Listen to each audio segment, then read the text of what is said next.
Hello po, magandang araw po sa inyo lahat and thank you so much at dahil nandito pa rin po kayo. I am so happy na pakuti-kuti po dumadami tayo. Thank you so much po. At kung hindi pa po kayo kasali sa ating family, don't forget to share, like, and subscribe to our YouTube channel. Ngayon po pag-uusapan po natin yung isa sa mga, I would say, explosibong statement na nanggaling po kay Senator Panfilo Ping Lacson at pinapabulaanan po niya ang statement po ni Saldico about sa delivery ng 25 billion pesos kay former Speaker Romualdez at kay Pangulong Marcos. Tutunghayan po natin, this is a two-part itemed video. First, pag-uusapan natin interview sa kanya before the plenary happens, and also pag-uusapan po natin the statement that he have when he was in the plenary. Una, pag-usapan po natin interview sa kanya. Tinanong po muna siya, ano daw po yung naging reaction po niya sa statement po na inilabas ni Senator Amy Marcos. Sabi niya po dito, it's un-Filipino. Magsalita ka sa harap ng 600 na katao sa luneta, para sa akin hindi daw po yun katanggap-tanggap. And there's a lot of sentiments po na kung makikita ninyo in social media, either it is the anti-Marcos movement or pro-Marcos movement. We get a majority of people na nagkakaroon ng same sentiment about this issue. Bakit kung ito man ay totoo, bakit kailangan mong sabihin sa isang religious rally?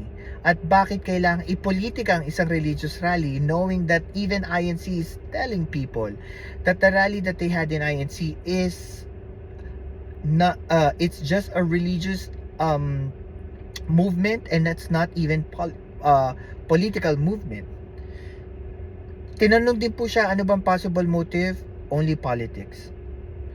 At tinanong din po siya, ang punto kasi daw po ni Senator Amy Marcos is maglahad ng katotohanan. Ang sagot po ni Senator Ping is, ewan ko lang, ayaw daw niya na pong mag-comment about it. Ano daw po ang tingin niya na dulot ng statement po ni Senator Amy Marcos kay Pangulong Marcos sa ating bansa? Sabi niya po, mas nakaramdam daw po siya ng awa kay Pangulong Bongbong Marcos. At kay Senator Amy Marcos, nawalan daw po siya ng bilib. Hindi na sana niya hinayag sa ganitong platform, especially this is a religious event. And honestly, in a wide spectrum of different opinions, different forces about this issue, makikita mo na there is a agreement towards the camp of President Marcos, kasi talagang pinahiya ka ng kapatid mo, knowing that you are the representative of the Philippines, knowing that you are the president of the Philippines, para ilabas mo yung mga information that is inside your family. And honestly, kahit ako, hindi ko alam kung totoo yung sinasabi ni Senator Amy Marcos. And sabi ko nga kanina, yung previous statement ko, kung totoo man yun o hindi, it's something that should be within the family. But for you to use it as a motive of your politics to probably damage the president, we are turning the standards too low. Diba? Too low for people na parang ganito na lang ba natin titignan ng isang gobyerno dahil sinabi ng kapatid niya na addict siya? Ganun na lang ba natin titignan kung gaano kagaling ang presidente dahil sinabi ng kapatid niyang addict siya? That's how low do you think na ganun kababa ang standards ng mga botanteng Pilipino? 'Di ba? Parang ganun ko na ano yun na nailagay, at saka parang iniisip ko rin na we are already deviating to a different issue na hindi naman talaga nakakatulong sa bansa. Totoo man yun o hindi, it does not matter. The main issue here is the corruption allegation towards this flood control project. Dahil sa sinabi ni Amy Marcos, nalilisa mga tao. Pero I believe that people are smart and they know what they doing and who they need to listen to. Kaya nga, isa din sa sinabi ni Senator Win Gatchalian before, you need to make sure who and what you are listening to. Kasi karamihan sa social media, it's usually propaganda. So be careful about it. Then, babalik na po tayo sa plenaryo. From this video, it was yesterday from the Philippines. Nagkaroon po ng speech si Senator Ping Lacson at inilahad niya po dito bakit may ibang anggulo sa totoong nangyari pagdating doon sa delivery of money going to the former Speaker Romualdez and President Bongbong Marcos. First po, sinabi niya dito that the 2025 budget was a corrupt to the core. Nagsisimula pa lang po sa first step before it was the National Expenditure Program or NEP was transmitted to Congress, marami na pong insertion. And sinabi niya po dito that the allocable na pinag-uusapan po dito, it's like pork barrel. Binibigyan daw po ng lump sum ang mga proyekto bago pa daw po ma-identify sa GAA or General Appropriations Act kung ano daw po yung paglalagakan ng pera. Kaya parang nagtataka din po sila Senator Ping Lacson at saka Senator Win Gatchalian, paano daw po nangyari na magkakaroon ka ng estimated amount or value sa mga proyektong wala pa naman pong plano, wala pa pong nakikreate na proyekto. And then sinabi din po dito, and if just to remind you guys, GAA or General Appropriations Act, ito po yung big budget law ng gobyerno na ipinapasa po depending kung kailan nila tinapos, pero pinapasa po ito at pinipirmahan po ng ating Pangulo for the respective year para magamit po ng ating gobyerno. Sinabi po dito ni Panfilo Lacson na yung National Expenditure Program or NEP noong 2025, meron pong insertion states as House Leadership na nagkakaroon po ng total of 143 billion pesos at 10% po nito ay naging kickback, which is a total of 14.3 billion pesos. Sinabi din po dito na sa 100 billion pesos meron daw pong kasinungalingan doon pagdating po sa BICAM. Kasi apparently may na-secure pong listahan si Senator Ping Lacson about po sa mga insertions at saka mga project na nagawa under this 100 billion pesos. Pero ilalahad niya po later on dito sa speech niya at pag-uusapan natin bakit daw po naging kasinungalingan yung 100 billion pesos na sinasabi ni Saldico during BICAM. At nilabas niya rin po dito yung isa pang anggulo na maaaring ang Pangulo ay walang alam sa mga insertions at ginamit ang kanyang Pangulo for a self-interest motive ng mga taong involved. At pag-uusapan po natin yan.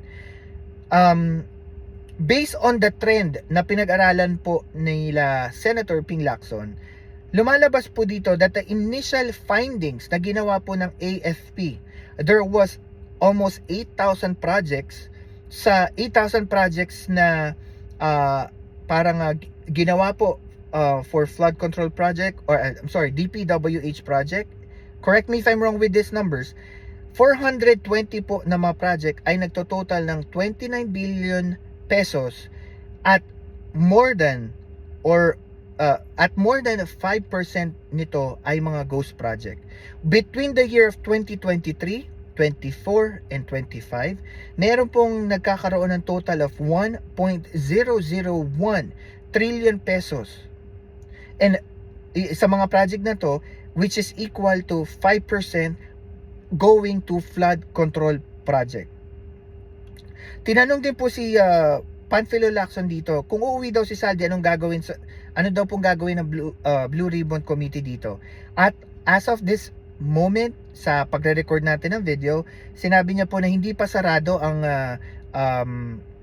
Blue Ribbon Committee sa investigation na to Pero pwede na pong mag-start ng partial report ang committee, ang Blue Ribbon Committee about this issue, para po kung kinakailangan magkaroon ng freezing of account ni Saldico under AMLAC, for Anti-Money Laundering Council ng ating gobyerno, masimula na daw po. As of this moment, nagpadala na daw sila senator ng USB, okay, sa kinauukulan, at nadakit na din po itong itong report na to para daw po masimula ng process. Based on his assertion, hindi daw po tatakbo yung mga gobyerno about sa sitwasyon na to kung hindi daw po magkakaroon ng report at hindi daw po madadakit. So, yun po yung parang priority nila. That's why they had a partial report para daw po masimulan ito. And sinabihan na rin po sila ng Office of the Ombudsman na they have the Office of the Ombudsman have a deadline of December 15, 2025 to file a warrant of arrest para po masimulan for the people who's involved about this situation. Tinanong din po si Senator Lacson, balak bang imbestigahan ang mga intermediaries? Ito po yung mga tao na sabihin na nating in between kay Yusek Bernardo at yung mga perang involved sa flood control project, at doon po sa mga senador o sa mga government officials na involved. Sabi niya po dito, mayroon na daw po palang invitation sa ilang mga tao, kaso hindi po daw sila pumunta. Kaya yung iba, meron na pong subpoena to show cause para po dito sa investigation na to. Another question po is, meron na daw po bang next scheduled hearing for Blue Ribbon Committee about the flood control project? As of this moment, wala pa po. Tinanong din po siya about sa issue po ni Mike's defensor na sinasabi po na si Paul Estrada na involved po sa flood control project ay na involved po dito ay nasa marine compound po. Si Orly Gotesa po ay nasa marine compound. Pinasinungalingan po ito ni Panfilo Lacson dahil po siya mismo ay kumausap sa mga kakilala niya with Major General Blanco na wala daw po sa marine compound si Orly Gotesa, kaya up until now missing pa rin po siya. With regards to Paul Estrada naman po, ang tingin niya po maaring kasama daw po siya ni Saldico at the moment, kaya hindi pa daw po makauwi si Paul Estrada from his September flight going to Hong Kong from Philippines. Nadiscover din po ni Senator Lacson, may nag-issue daw po ng memorandum kay Secretary Manuel Bonoan na hindi taga DPWH or from the government from the time na nagkakaroon po ng mga deliberation about the budget. Sabi niya po dito, it is individual or individuals na tinatawag niyang fixer from the construction companies, at ito daw pong mga tao na ito ay nag-endorse po ng proyekto kay Secretary Bonoan. Kasi ang parang lahat po mapapaisip okay, may pera ka pero walang proyekto. So paano ka makakapag-create ng mga proyekto from thin air? So apparently may lumalabas po na may entity o mga entity na fixer to create those said projects para po magkaroon ng insertion, even if it might be undervalued project or overvalued project or mga ghost project na tinatawag. Gusto rin daw pong patawag ni Senator Panfilo Lacson ng Land Bank para daw po malaman kung papaano daw po nakapag-withdraw if I'm not mistaken, si Saldico or another person ng 457 million pesos over the counter in 1 to 2 months span. Ibig sabihin, kumbaga sa dami ng piraso ng papel na pera na ilalagay mo sa kotse mo, saan mo to makukuha? Paano mo to makukuha Tapos saan mo ilalagay ito sa sobrang laki ng 457 million pesos. So yun, gusto niya rin pong patawag yan sa hopefully sa next Blue Ribbon Committee. Sabi niya rin dito, as verified by Senator Lacson, wala po talagang nakuwang 100 billion pesos na kinita si Saldico. Okay? And gusto niya rin po ipaalala sa publiko na hindi daw po pa pwede na lahat po ng gobyerno nag-aasikaso po ng issue nito ay magmadali po para matapos ang kaso, kasi po ayaw po niya na mawala yung kaso right away o ma-acquit yung mga makakasuhan because of technicality. So yun po yung parang isang snippet nung kanyang interview for this issue. Tas ngayon po pupunta naman po tayo sa privilege speech ni Senator Ping Lacson. Kung hindi nyo po ito narinig o hindi nyo napanood, wag po kayo mag-alala, bibigyan ko po kayo ng summary at nag-take notes po tayo ng mga bagay po na kanyang sinabi at that session. Sabi niya po dito, for the year 2025, as of June 30, 2025, meron pong total na available appropriations na pwede pong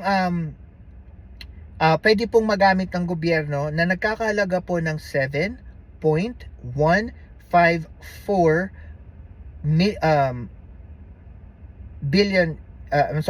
trillion pesos para po sa mga projects na napagdesisyonan na based on the project for the year under General Appropriations Act o GAA. At meron as of June 30 na unused appropriations na nagkakahalaga po ng 828.478 million pesos as of this moment. Right now, pinaliwanag din po nila dito, paano po ba yung kalakaran ng government spending? Paano ang gobyerno natin gumagastos ng pera? So far, meron pong 25% po sa ekonomiya ng Pilipinas ang nagagamit for government spending. 21% po nito ay ang national budget ng gobyerno, 1% po nito ay ang local government units expenses, 2% po nito ay sa mga GOCC o ang tinatawag nating government-owned controlled corporation. Ang halimbawa po nito, kung hindi nyo po ito alam, Manila Water, Land Bank, Social Security System or PAGCOR. As of 2025 po, there is 5% to 6% of infrastructure spending. Kasama na po dito yung mga DPWH expenditures na kung saan po right now ang flood control project po ay isa sa mga isyong kinakaharap ngayon. Alright, and then dito po ipapaliwanag na po ni Senator Ping kung paano niya po nalaman at ano daw po yung katotohanan sa 100 billion pesos po na inutos ng presidenteng isingit sa BICAM na sinabi po sa isa sa mga video ni Saldico.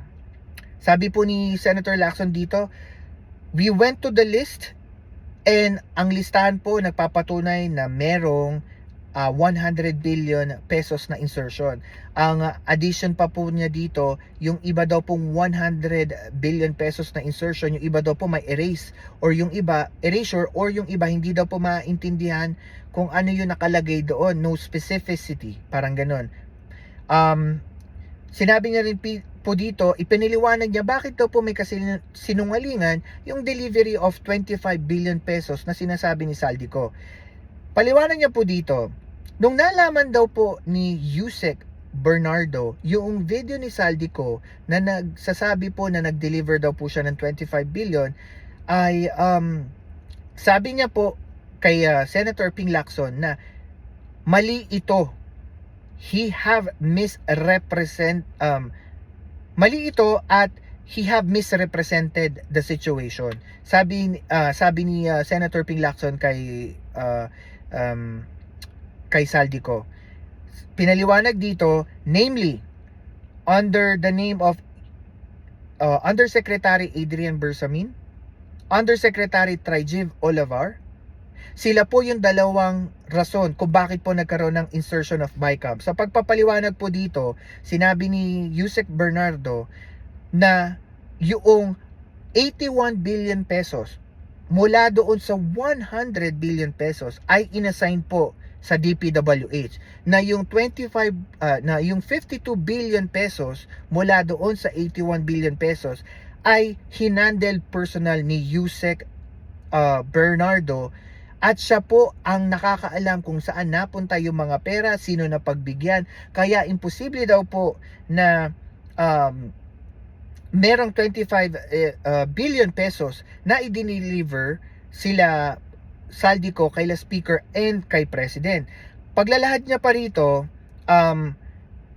siya daw po, Yusek Bernardo, ang naghatid ng pera kay Yusek Olivar at Yusek Bersamin. At sabi din po dito na there is 8 billion pesos by 10 deliveries in total ang nagawa niya po for delivery of this money.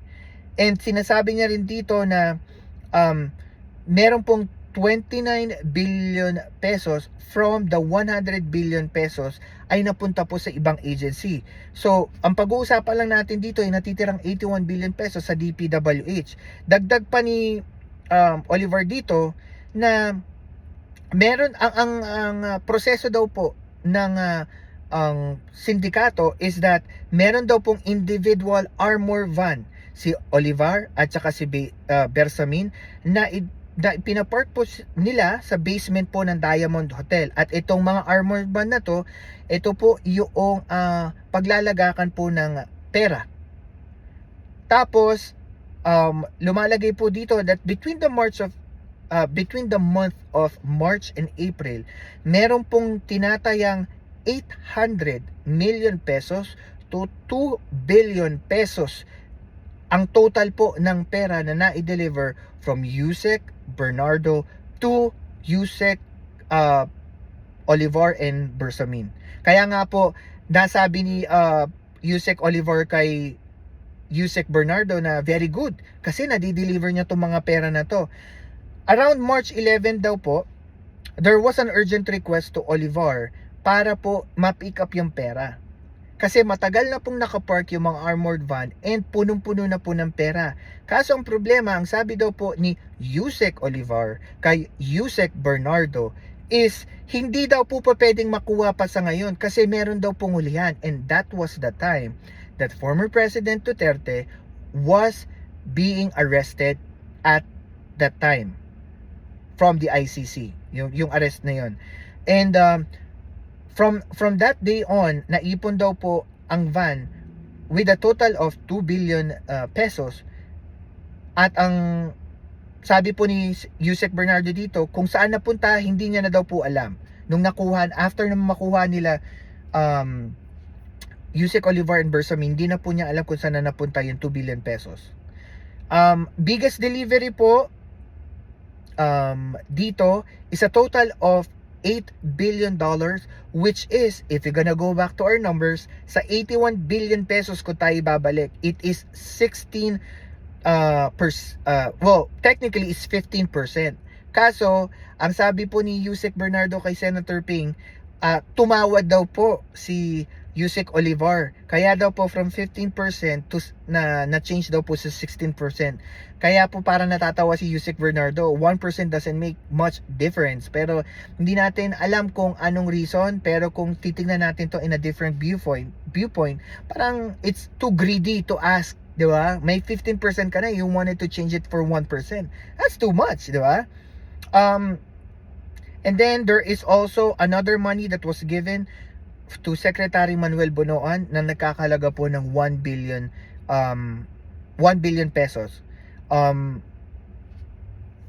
Ano po yung ginawa ni Senator Ping Lacson to make sure that this statement ni Yusek Bernardo ay mapupunta sa presidente? So in-advise na po si Yusek Bernardo to put it in handwriting and to sign it. And together with the Senator Lacson's two lawyer, yung papel po na sinign ni Yusek Bernardo ay napadala po at nabasa po ng ating Pangulo. Sinabi din po dito na last quarter po ng 2025, which is between October to November, meron pong listahan from Yusek Olivar and Yusek Cabral na nagfa-facilitate ng tinitingnan ko po yung note ko, parang naguluhan ako ng konti.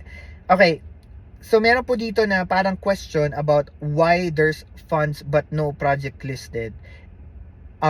Ito po ay parang noong panahon po ng 2024, October to November, month of October to November, last quarter, apparently yung mga listahan daw po ng proyekto ay nagawa from Yusek Olivar and Yusek Cabral. Tapos meron pong 52 billion pesos na hindi po alam ni Yusek Bernardo kung saan po ilalagay. Tinanong niya daw po si Executive Secretary Bersamin at BICAM kung ano daw pong gagawin. Ang sabi lang po ni ES Bersamin ay we will take care of it. Another din po dito na parang pinunto niya kung siya daw po kung si Pangulong Marcos daw po ang talagang nag-utos na i-insert tong budget na to, bakit daw po kinailangan niyang i-veto? It does not make any sense. Kung titingnan po natin, ano po ba yung na-i-veto ni Pangulong Marcos? There is a total of 194 billion pesos ang vinito ni Pangulong Marcos. Meron po, isa po dito yung a total of 1.15 billion pesos na worth of project. And tingnan po natin, ano po ba yung mga proyektong ito o ilan sa mga proyektong na veto. Based po sa listahan ni Senator Lacson, 3 po dito that was passed from GAA, Government Appropriations Act. Yung isa po na nagkakalaga ng 250 million pesos from a project from Puerto Princesa City. Another project, Barangay Gadani, Tayom, Abra. Another project, a total of 1.15 million pesos from a project from Sitio Lawaan, Cebu. Kaya po dito talagang makikita mo yung resibo ng mga sinasabi po ni Lacson kung ano po yung kanilang naimbestigahan. And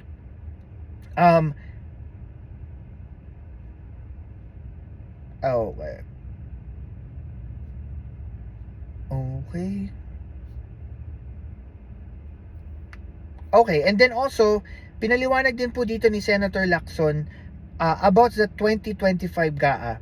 Yung kanina pa po natin pinag-uusapan Government Appropriation Act. Sabi niya po dito that it is the most corrupt to the core. Kasi sa NEP pa lang daw, katakot-takot na yung na-insert.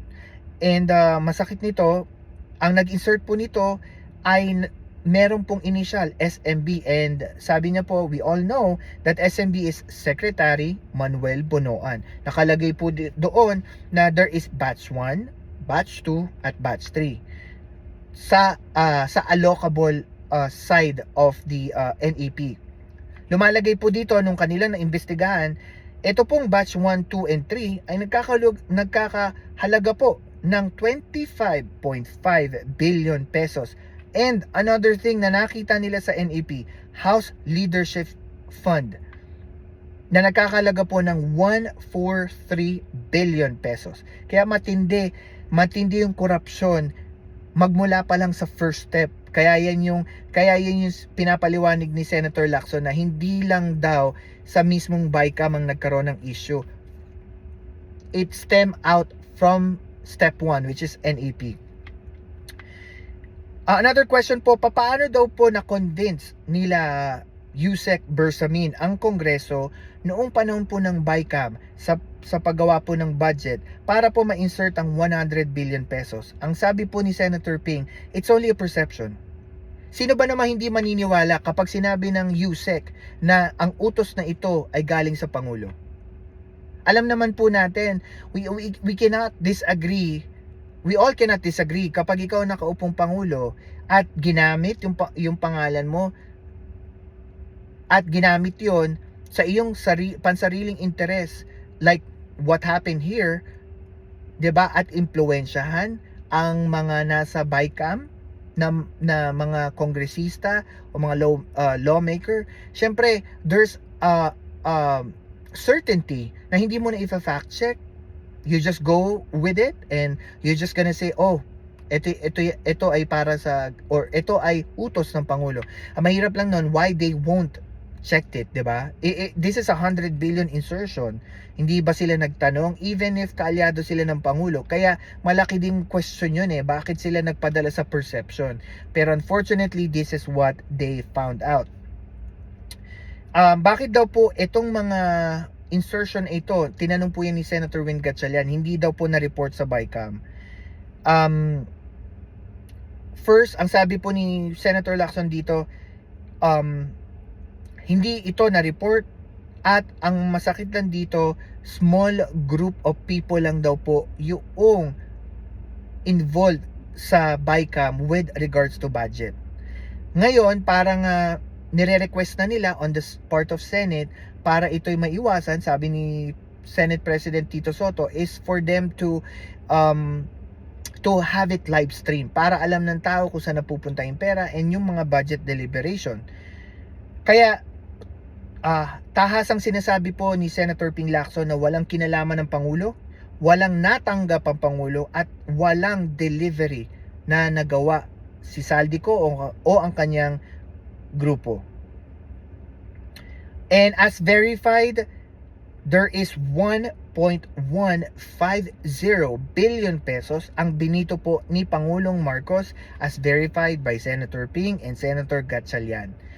Sinabi din po dito ni Senator Gatchalian na there are list of contractors na kung saan po involved sa flood control project at involved din po sa maanumalyang DPWH project na nagkakalaga ng 81 billion pesos. Namely, Alpha and Omega ng Diskaya, Wawaw Builders, Legacy Construction at QM Builders. Guys, wala akong masama na tayo'y magsaliksik, mag-imbestiga. Pero pag lagi lang ho tayong nasa sariling echo chamber and we don't ask what the people are telling us, mali po yun. It's a disservice to us bilang botante. So I urge you, kung ito po yung mga nasabi ko po, may mga pagkukulang, may mali, put it on the comment and hopefully I can answer you back on your comments. Kung nandito pa po kayo, maraming salamat po and thank you so much. Don't forget to like, share, and subscribe to our YouTube channel, and magkita-kita tayo sa susunod po na video.